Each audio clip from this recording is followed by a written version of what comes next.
Qadrli yurtdoshlar, aytib o'tgan obyektimiz o'z nihoyasiga yetdi. Mana ko'rib turibsizlar, juda ham chiroyli qilib, xudo xolasa mana bitkizib berdik.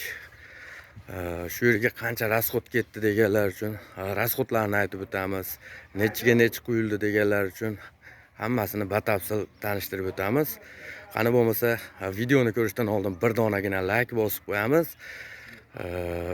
Uy solaman deganlarga jo'natib qo'yamiz albatta. Xo'sh, tanishtiramiz endi.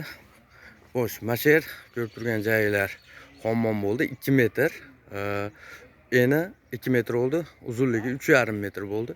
Buni kelajakda o'zi bo'lib, hisob-kitob qilib bo'lib oladi. Endi mana bu xonamiz 4 metrlik xona bo'ldi, mana. 4 metrlik xona.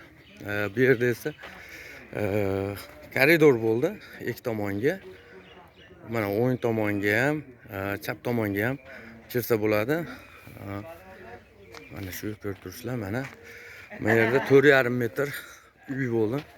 Mana bu yerda 4,5 metrlik uy bo'ldi. Mana ko'rib turibsizlar. Hali proyektini aytib o'tganmiz oldingi videomizda. Bu oxirgi xona, mana ko'chaga urilib, qo'shilib, urilib ketadigan bo'ldi, devor buzilmasdan. Xo'sh, endi qancha rasxod ketganini aytib o'tamiz. Endi rasxodini.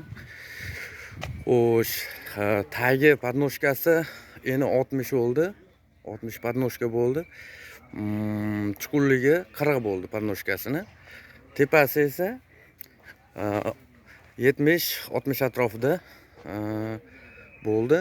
Endi общий rasxodini aytamiz. Shu yerga ketgan rasxodi